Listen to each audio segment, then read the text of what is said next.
Hello, I'm Rosalynn Austin.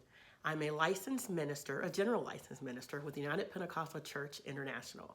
And I also work in the field of Homeland Security and Emergency Management.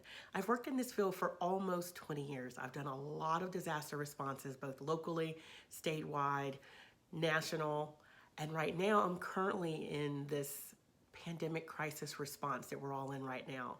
I work for the federal government and I have been for almost 13 years in this profession. So I've gained a lot of information and knowledge that I think allows me to be able to share what I know and provide understanding to as many people as I can during this pandemic crisis that we're in right now, what we call COVID-19, coronavirus. Well, since it debuted coming from Wuhan, China, as we know, I've had a chance to learn a lot about how it's impacted globally and how it's impacted us here in the United States. And so with that, I'm going to share with you some information that I hope will give not only understanding of what's going on and a source of accurate information, but also things that can empower you and how you can help your church, even your community, and perhaps even your state. Many of you are leaders that God has entrusted with a body of believers, those that you have great influence over. This information will prepare you to how to help many of them as you can. So with that, I'm going to tell you about a couple of sites that might be of great interest to you, at least in learning the ground truth about this pandemic. I truly believe that we can be so inundated with things in social media and the news that it's oftentimes not accurate or not portrayed in an accurate manner of which you were receiving it in. Sometimes, it's a little ill-balanced as well. So I have some trusted sites that I am familiar with, that I've looked at over the years in different responses, including this one. So I say I can place some amount of trust in the information there. So with that said, some of those, for example, is cdc.gov. The Center for Disease Control and Prevention is the leading federal agency in this response. They're the ones that my federal agency and in my role we support in this time, along with FEMA, Federal Emergency Management Agency. Both of those are great sources of information for not only this disaster, but just overall in life for gaining information and knowledge. So I'll go take you back to cdc.gov. Remember that, cdc.gov. It is the one-stop shop for information on what you want to know about COVID-19 and what we've learned from it since it first showed itself in China, to what we've learned from all the other international responses going on in the world until it made its way into the United States. With that said, there's safety precautions that are there. There's explanations of why we're practicing social distancing. Why are we being asked to put on face masks? Why is stay at home such a really important tool to utilize at this time? I know there's a lot of people out there that think a lot of different ways about the instructions the government is giving us. I am a little biased because I work for the government. I also used to be in the military. I was in the Navy. I'm a veteran. So I have great respect and honor for those that God has put in a position of authority in our life, those that have rule over some of the things that we do in the United States and abroad, because I've lived abroad as well. With that said, cdc.gov does have a lot of great unbiased information based off of what they've learned thus far. Will the information change?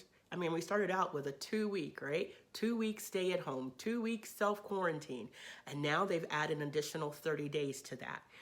As we learn more, or as they learn more about this virus, then they up the information to us, and then therefore they have to make adjustments to any of the criteria they put in place to help us overcome this pandemic and reduce the amount of impact it has on our community, on your family, on your church, in your district, in your region. With that said, cdc.gov is a great place to go. The other, because I know we have a lot of people that are international. The World Health Organization also has information of the global impact that this pandemic has had. Those two sources, one gives you the international perspective and one gives you more of the stateside perspective with some additional information from what we've learned abroad. Those two sites are great trusted sources. On those two sites, you'll have other links to other great vested, things that we've fact-checked that you can actually go to and get additional information. Now, that takes care of what we want to know on the medical side of things, or why we have to quarantine. So where do we go to find direction on how we actually put these things in place in our own local jurisdiction or in our own state, because information's forever changing. Well, I shared in the past some great information that I find is one of the sources that I go to quite often, because local communities, local jurisdictions, counties, parishes, wherever you're at, you're listening to this, there's different things that govern what you do. If you're on a tribal reservation, if you're in a territory, one of the U.S. territories or one of the islands, there's instructions of what goes on that the governors and those in leadership have put into place. I would recommend a great site for you to go to. It is the National Governors Association, nga.org. Now, it's a great site. It lets you know what your governors, what your leadership, your political leadership, your voted in leadership has decided for your jurisdiction. The things that impact what the church does or doesn't do, what your family does or doesn't do, whether your business is open, whether your business is closed temporarily, whether you're considered an essential worker or an essential facility so you can stay open. There's a lot of discussion going on, a lot of policies being put in place, a lot of votes happening on can a church have service or can a church not have service. We want to be in compliance of what's being instructed for the safety of the community as a whole. Those that believe and those that don't believe. We have great influence at this time. We have great influence in our community, and they're watching us to see what we're going to do. The families that we've been trusted in are wondering, what can I do? Maybe they don't know what's happening in the news. Maybe they're hearing all kinds of variety of information. This particular site will let you know what's going on right where you are at. It empowers you. It gives you understanding of the impact, sometimes ahead of before the press release maybe, or the governor makes their statement on and you get a chance to hear it on the radio, or you listen to it on your social media site or on your news site on your iPad or iPhone. Great places to pull up great information, but we want to make sure it's accurate and that we understand it as intended to be understood. So if you go to those sites, there's numerous links you can click on to take you to additional information on what's important to you. Many of us maybe be a little bit uncomfortable during this time because everything around us has changed. Everything around us has changed. Everything that can be shaken will be shaken. The entire world is being dealt this crisis all at the same time in the same season. It might have been 2 weeks there before it got here, but it's hitting everybody. Some are going through it and some are just getting into it, right?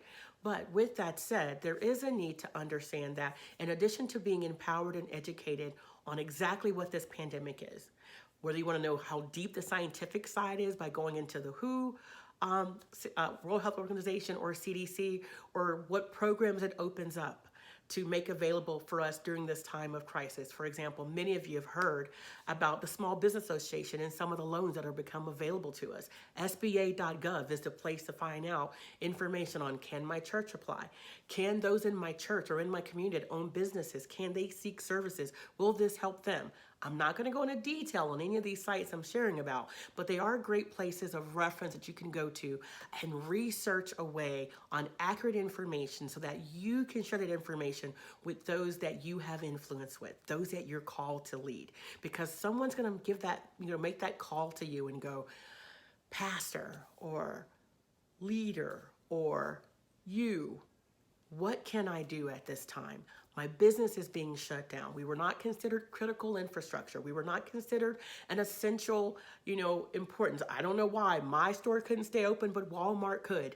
That kind of information you'll find out on those sites. And by the way, Walmart's open because they have grocery stores, because they provide essential things that are needed by those that are first responders and others that are critical workers. And it's a source for them to get the things they need quickly.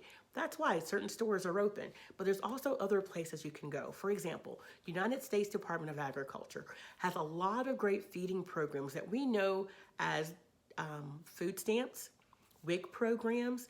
All kind of feeding assistance can be provided in your local area, in your state. And some of the people in your church, some of the people that you are leading may find themselves right now in a situation where they need those type of assistance, just like unemployment.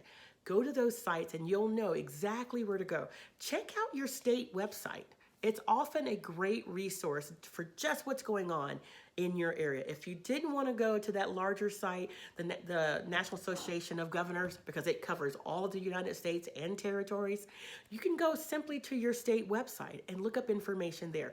This is also a great time to make connection with your state and your local jurisdiction and those that are elected officials in your community and say, I am here to help. What can I do? And believe me, right now in this time of crisis, they could use all the help. They can just use so much help. And what better help than someone of faith, an apostolic believer, right? And with that said, there's a lot of people in your community that are first responders, they're doctors, they're nurses, they're out there serving. They're the ones that clean the hospitals. They're the ones that are working at the CVS and the Walgreens that are staying open so that people can go in and get medical services or medical items that they need, or those seriously working right in the room with someone on a ventilator right now. Those that are running your funeral homes. Those people are the first responders right now.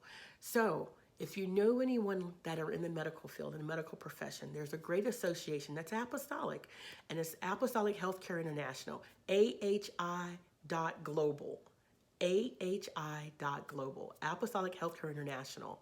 It's an apostolic association started by a licensed minister with the UPCI, and he's the president of it, and he formed it. It was a way for those in the healthcare field to pull together and be able to share experiences as a believer in the field, working on the front lines. Now, this was kicked off prior to the pandemic taking full swing in the United States, but it has become a great resource for those to tap in and say, hey, pray for me. I'm going on my third double shift, and it's just really hard right now. And a lot of doctors and nurses and those in the medical field are joining in and becoming a member of that because it provides a unity in a time of crisis. And that's the thing. With knowledge, like knowledge can provide unity as well. And so Apostolic Healthcare International is a way for those in the medical profession to come together, and they're always welcoming prayer partners. They're always welcoming people to step in and pray for those that are on the front lines serving, especially during this time. The other is the Center for Apostolic Counseling. That is a great resource, not only for yourself, for myself, but for also for all of those that you have influence with, that you're leading, that you have a chance to be a guide in their life right now. Many people in a crisis find themselves needing someone to talk to, even first responders. We have a saying in our field, take care of yourself first so that you can help others. Oftentimes we help others before we take care of ourselves. I've been guilty myself, especially in my line of work, because why? It's so important to get out there and do what needs to be done. That's the priority, right? Well, I can't do a great job. We can't do a great job if we don't first make sure that we're okay. And there's a lot learned after 9/11 about behavioral health. A lot learned about how many responders just needed someone to share what was going on. And as ministers, we're first responders. That's who we are as well. So the Center for Apostolic Counseling is a great resource for you to not only refer yourself to, but if you happen to need someone to talk to that's a licensed counselor or professional in that field, it's a great source as well. But it's definitely one that you can refer other people that you have influence with too. And if you know anyone in your association, in your church, in your community that's apostolic, that would like to be a part of that organization and be someone that others can be referred to, it's also a great source for that. There are many apostolic counselors within the body, and it's so exciting because oftentimes that was not the case, or we didn't know. So now there's an apostolic ear to listen to. So if you want more information about that, please check out that website. I'll have links and information shared on the fact sheet that's going to be provided to you. And just know that it's okay to not be okay. We say that a lot now. But I will say this, the more information that you have and the information you find out about resources available to help those that are in your sphere of influence, then it just helps. I've just learned it just helps. I remember when I had needs, I've been on food stamps in my past, I've been homeless in my past, I've been impacted by hurricanes and disasters. I know what it is to go without. A crisis sometimes brings out every ounce of, I've lost my standing because my world has been shaken. Not my faith. Not my faith. And I learned just through gaining more information about what was going on, what resources were available, and understanding that others are impacted and are going through the same thing I'm going through. I felt empowered.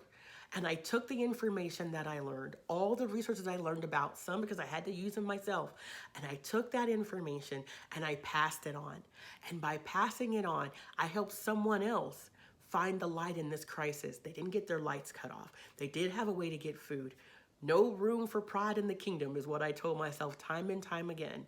And I've learned that this crisis is no respecter of economic status, education, race, what part of the country you live in or where you're from or even what language you speak.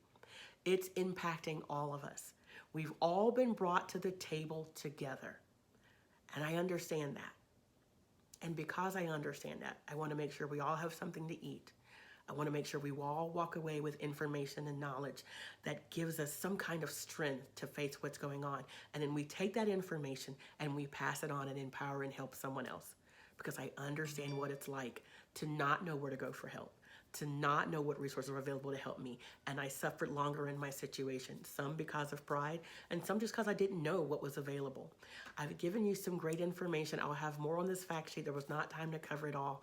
And information does change. New policies and laws are updated all the time. In particular, during this crisis, the government has stepped up and said, you know, what was good for that disaster isn't good for this one. This is totally unique. Let's make this available. So please visit those sites often enough to stay updated on what information is available, and then take that information and share it as you see fit. Thank you, and be blessed.